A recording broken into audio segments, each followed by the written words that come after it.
el artículo primero habla de que todos los seres humanos nacen libres, iguales en dignidad y derechos, y dotados como están de razón y conciencia, deben comportarse fraternalmente los unos con los otros.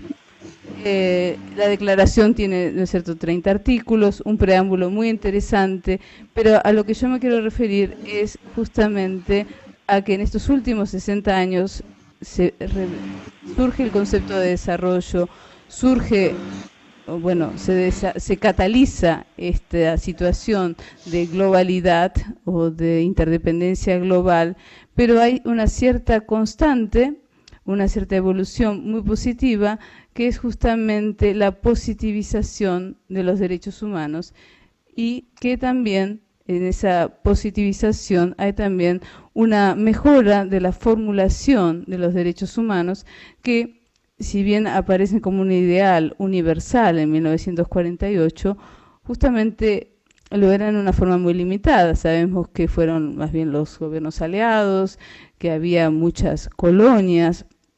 en ese tiempo, y uno de los efectos dominó de los cuales realmente la declaración puede estar muy orgullosa es justamente el impulso que da a los procesos liberadores de las colonias. En ese tiempo se decía que esta declaración se trataba tanto entre los pueblos de los Estados miembros como entre los territorios colocados bajo su jurisdicción. ¿Por qué? Porque en 1948 gran parte del territorio continental de África y de Asia estaba justamente en situación de colonia. Entonces, yo creo que ese contexto de derechos humanos nos da la clave para ir insertando todos estos temas que estamos tratando aisladamente. Pero si parto de 1945, ahora 1948, luego tenemos sí el proceso de formulación e implementación progresiva a través de convenciones, declaraciones. Tenemos 1966, 1969 con las dos grandes convenciones que dan más cuerpo en el ámbito legal a esta declaración, pero llegamos paulatinamente a reformular, a rever estos derechos humanos, a veces complementándolos, y eso fue justamente la contribución de Richard Goldstone, de cómo ver esa justicia internacional, cómo pensar el futuro de la justicia internacional a través también de complementar la visión de derechos con deberes y con responsabilidades. Pero entonces nos mantenemos sí en los derechos humanos, lo complementamos con los deberes, con responsabilidades, pero también revemos el concepto de quién es el sujeto de esos derechos humanos, y ahora entonces no pensamos simplemente en lo que en 1948 inspiraba esa declaración, que era más bien una persona de la cultura occidental, quizá asexuada, o, digamos, no haciendo hincapié en las diferencias, sin tener en cuenta la vulnerabilidad de los pueblos originarios, y todos esos temas se van reviendo, se van mejorando, y obviamente estamos en una situación en que podemos decir, bueno, sí, pero estamos en el plano de lo ideal, del anhelo, pero tomando el antecedente de 1948, donde ese prefacio hablaba tímidamente de una Declaración Universal de Derechos Humanos, y ahora vemos sus resultados, como por ejemplo la Amnistía Internacional, que la toma como el documento clave para toda su accionar, podemos pensar que, bueno, que ese camino de repensamiento crítico tiene en toda esta cultura de los derechos humanos un gran ejemplo que realmente refuta un poco a veces ese escepticismo en el que nos vemos llevados por los desajustes que da el consumismo o la dispersión o el despiste a la hora de hacer programas políticos o de desarrollo. Pero cerrando esta reconstrucción muy breve, esbozo de la reconstrucción de derechos humanos, podemos llegar a la Declaración del Milenio en el año 2000. Y si bien, como Alberto mencionaba, es muy importante esa declaración porque ha motivado a los gobiernos a tomar medidas positivas, eficaces y eficientes para contrarrestar la pobreza, para dar acceso al agua potable o para dar más dinero a la salud. Sin embargo, cabe pensar, ¿es esto un retroceso o no? ¿Por qué? Porque la Declaración del Milenio ya, cuando hace esa formulación de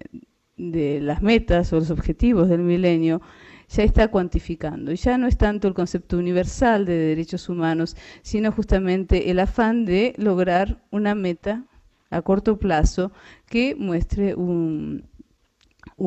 resultado positivo, a costa quizá del tema de la universalidad primaria de los derechos humanos. Pero en cualquier caso, yo creo que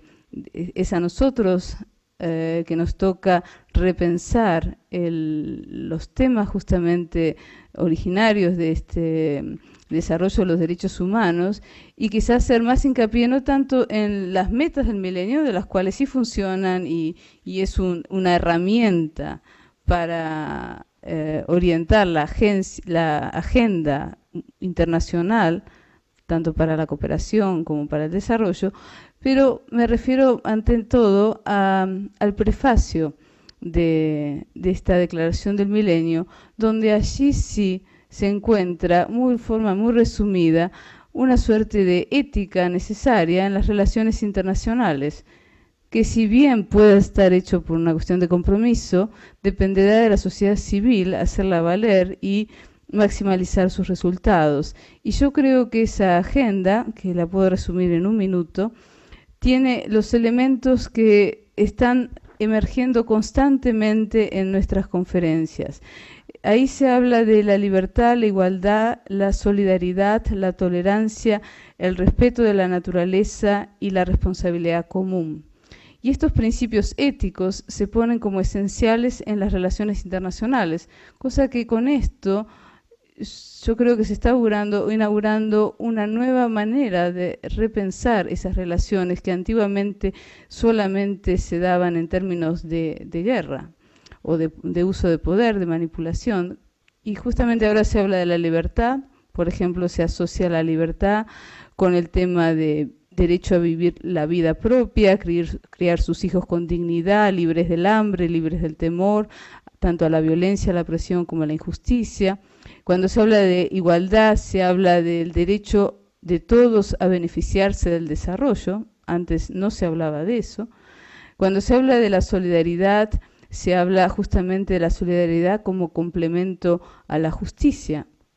Cuando se habla de tolerancia, se la refiere al respeto mutuo y a no reprimir las diferencias, es decir, justamente respetar esas diferencias, enriquecer la identidad y justamente en el marco de una tolerancia que también se desarrolla obviamente en el marco de una cultura de paz y de los derechos humanos. Y por último habla de un respeto de la naturaleza y una responsabilidad común de todos en distintos grados para que justamente se logre un mundo mejor. Se hace consciente de que la paz es necesaria para las relaciones internacionales por diferentes motivos, pero la ética, el pensamiento ético empieza a tomar un lugar protagónico en el escenario dialógico,